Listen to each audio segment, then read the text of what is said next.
I am happy to introduce our interview, our early one-on-one with Sam Pittman, head coach at Arkansas. Arkansas head coach Sam Pittman, from one Fleetwood Mac fan to another. It's really good to have you in here. You've been to a lot of concerts since last season wrapped up, man. You were just running down the list. It sounds like it's been eventful. It really has. It's been a lot of fun. You know, we have access to Little Rock over there, so they bring in concerts. Elton John was over there. We saw him. Eric Church was over there. But then, you know, we have the amp just north of us, about 20 minutes, and so we've seen a lot of people. It's been great. I love music. You know, my father made all his kids, mother and father made all his kids learn instruments. You know, and so we're born and raised around music. So really enjoy concerts. It's really interesting you talk about the free time you have, because coaches don't have a whole lot of it.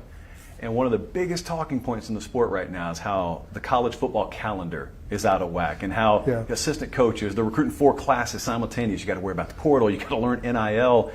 How important is it, and how hard is it to find some of that free time?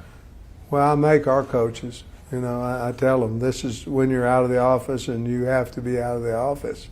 They need that. I do too. I'm getting a little bit better with taking my time as well. I don't like to be gone at length. You know, I don't like to be gone more than, you know, 3 or 4 days if I can help it. But I make those. They get 3 full weeks off in the summer, and plus a little bit, and they need that. It's a lot of stress in our job. Our players need it. You know, we give our players off obviously from the end of May basically until June, and then they'll get about a week before the season starts. But you got to deload at some point. A high stress job, both as playing and coaching. You need a little bit of time. You need a little downtime. Your program's in a really interesting point right now. I think internally you may feel the same way that people do on the outside. People now look at Arkansas way different than they did a couple of years ago. But at the same time, you haven't gotten over to the hump to the point where they look at you and say, Arkansas preseason contender for everything. So it's this kind of it's a mid-world of sort of having been down, but also not at the mountaintop. They asked you earlier, have you arrived? You said no. What do you still have to improve on? Depth. We have to improve in recruiting. I've got as good a coaching staff as anybody else here has, I can promise you. I don't know how I've been so fortunate to do that, but that's been a blessing. I think our starting players can compete with a lot of teams, but we've got to improve that depth. We are not a program now that thinks that I hope we win. You know, you got to take the I hope to the I know. You know, you have to. And how you do that is the way you work, the confidence you build in what you do, the game plan that you're running over. Well, we've got to take, hey man, I hope we win Saturday, to the I know we're going to win Saturday. We're not quite there yet, but we're close. And I'm not talking about not quite there with some of the guys on the team. We're there with a bunch of guys on the team. But you need all of them for that power to come through at that point, and we're close. In recruiting and coaching, transfer portal, you have to take the program from where it was, which is kind of being a backup option if the main thing doesn't work out, to now Arkansas is a place where people are choosing. Your coaches had options. They choose to be there. These players, they have options. They choose to be there. Drew Sanders is one of the most recent examples out of the transfer portal. You just said, I got the best coaching staff here. How have you been able to cultivate that environment? Man, I don't know. I wish I did. Here's what I do know. Barry Odom got his job out for every year. Kendall Browse stayed for a significant amount of money less. Cody Kennedy stayed, which I know the team that was wanting him would have paid him a lot more money. I don't know. The guys I'm sure they like the players that they're coaching. I'm sure they like the community, they like the state, but we've been able to keep them. And I want to keep the guys that talk to the most people in the building.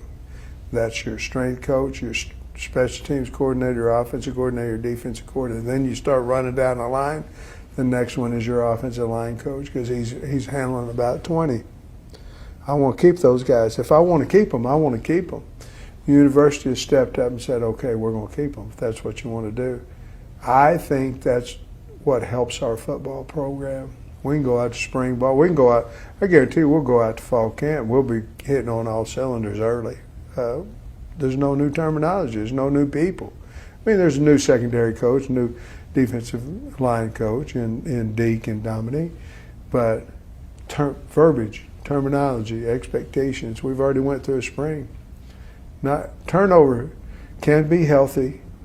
It can hurt you. And I don't want to test the other one. Let me get you out of here on this.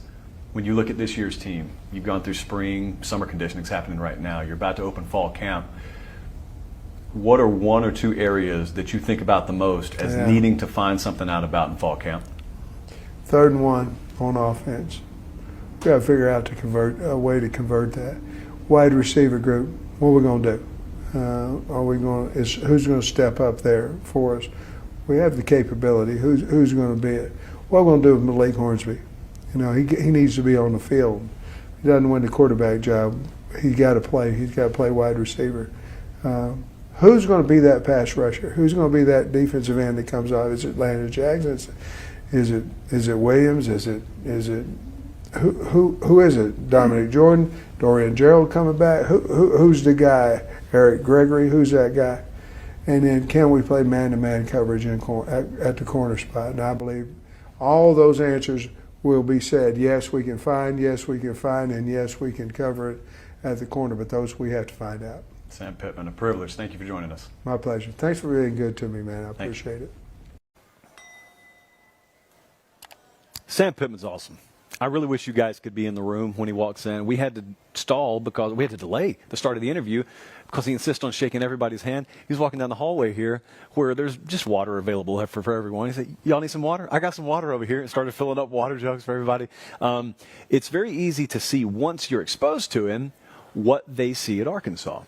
But you see Arkansas, because they're in the same division as Alabama, and A&M's a high-profile program, LSU's high-profile. Sometimes regionally or maybe even locally, they're well ahead of the national curve. This happened last year. If you were around that Arkansas team going into the Texas game, the result wasn't a big surprise to you, was it? It was a drubbing, though. The nation took notice, but they really took notice, as I've talked about many times on the show, when they went to Arlington a week or two later and they beat Texas A&M.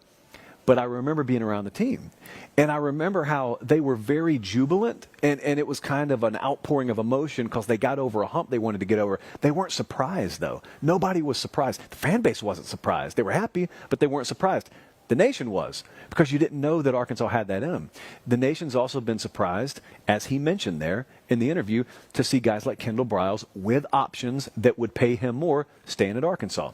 Ditto, Barry Odom will be a head coach again one day. Have no doubt about that. We're huge Barry Odom fans on this show. But he chose to stay at Arkansas. A lot of players like Drew Sanders, who transferred from Alabama, could have gone most anywhere in the country, including staying at Alabama and playing a significant role. He chose to go to Arkansas. Hazelwood from Oklahoma could have gone most anywhere, chose to go to Arkansas. I keep saying the word chose because choice is something that a lot of players having choice, they haven't opted for Arkansas. They do now. Coaches do now. And it's because of Sam Pittman. And he kind of played it a little bit closer to the vest when I asked him, why is that? Well, he's the reason why. His culture, which starts from him and flows down, that's the reason why. And if you talk to players and coaches behind the scenes there, that's what they say. They say, Pittman's built something. Pitt's built something here. Why would I want to leave it? You know, short of being a major head coach, why would I want to leave here? Now, he's not going to tell anyone to turn down an offer that advances their career or advances their standing in the sport. But, man, if it's even close to comparable, guys are choosing Arkansas now. That was not the case. We talked to a number of players today. Some of those guys were on that 2-win team. Some of those guys have been there for a while, and they've seen the transition. And you ask them off the record where you get some better answers even, and they tell you, man, how much time do you have to talk about how much has changed in this program? How much time do you have? And the answer is usually not much in this setting. But I really appreciate Sam Pittman joining us.